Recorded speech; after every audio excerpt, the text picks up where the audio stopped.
ನೀವು ಸೇರಿದಂತೆ ನಿಮ್ಮ ಉಳಿದಂಥ ಇಬ್ಬರು ಅಭ್ಯರ್ಥಿಗಳು ಯಾವಾಗ ನಾಮಿನೇಷನ್ ಆಗ್ತಿದ್ದಾರೆ?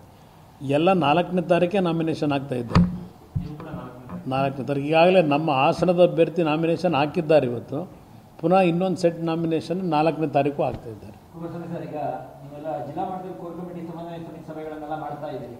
ಈ ತಳಮಟ್ಟದಲ್ಲಿ ಕಾರ್ಯಕರ್ತರು ಬಿಜೆಪಿ ಕಾರ್ಯಕರ್ತರು ಎಲ್ಲ ಒಂದಾಗಿದ್ದಾರೆ. ಯಾಕೆ ಇವತ್ತು ಒಂದೇ ಪ್ರೀತಮ್ ಗೌಡ್ರ ಆಪ್ತರನ್ನು ಓಡಾಟ ಮಾಡ್ತಿದ್ರೆ ಸಣ್ಣ ಪುಟ್ಟ ನೀವು ಹಾಸನದ ಯಾತಕ್ಕೆ ಅಷ್ಟೊಂದು ಮಹತ್ವ ಕೊಡಬೇಕು? ಹಾಸನದಲ್ಲೂ ಸಹ ಎಲ್ಲ ರೀತಿಯಲ್ಲಿ ಸುಗಮವಾಗಿ BJP ಮತ್ತು JDSನ ಕಾರ್ಯಕರ್ತರು ಈಗಾಗಲೇ ಕೆಲಸ ಪ್ರಾರಂಭ ಮಾಡಿದ್ದಾರೆ. ಈಗ ನಿನ್ನೆ ದಿನ ಉದಾಹರಣೆಗೆ ನಾವು ಹಾಸನ ಮತ್ತು ಮೈಸೂರು ಮತ್ತು ಕೊಡಗು ಲೋಕಸಭಾ ಕ್ಷೇತ್ರ, ಚಾಮರಾಜನಗರ ಕ್ಷೇತ್ರದ ಎರಡೂ ಪಕ್ಷಗಳ ಕಾರ್ಯಕರ್ತರ ಸಭೆ ಅತ್ಯಂತ ಪರಿಣಾಮಕಾರಿಯಾಗಿ ಆಗಿದೆ. ದೊಡ್ಡ ಸಭೆನೂ ಮಾಡಿದ್ದೇವೆ. ಬಹುಶಃ ಇವತ್ತು ಕೊಪ್ಪಳದಲ್ಲಿರ್ಬೋದು, ತುಮಕೂರಿನಲ್ಲಿರ್ಬೋದು, ಇಲ್ಲೆಲ್ಲ ಆಗಲೇ ನಮ್ಮ ಕಾರ್ಯಕರ್ತರುಗಳು BJP ಕಾರ್ಯಕರ್ತರು ಒಟ್ಟಾಗಿ ಒಂದು ಅಣ್ಣ ತಮ್ಮದರ ಮನೋಭಾವದಲ್ಲಿ ಕೆಲಸ ಪ್ರಾರಂಭ ಮಾಡಿದ್ದಾರೆ. ಎಲ್ಲೂ ಯಾವುದೇ ರೀತಿಯ ಸಮಸ್ಯೆಗಳಿಲ್ಲ. ಇಲ್ಲೂ ನಿನ್ನೆ ದಿನ ತೇಜಸ್ವಿ ಸೂರ್ಯ ಅವರು ನಮ್ಮ ಪಕ್ಷದ ಕಚೇರಿಗೆ ಹೋಗಿ ಒಳ್ಳೆ ಉತ್ತಮ ಅಂತ ಸಭೆ ಮಾಡಿದ್ದಾರೆ. ಭಾಗವಹಿಸಿ ಅವರೆಲ್ಲರ ಸಹಕಾರ ಕೋರಿದ್ದಾರೆ.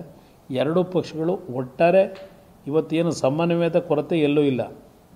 ಇದು ನ್ಯಾಚುರಲ್ ಅಲಯನ್ಸ್ ಅಂತಕ್ಕಂಥದ್ದನ್ನೆಲ್ಲ ಹೇಳ್ತಾರೆ.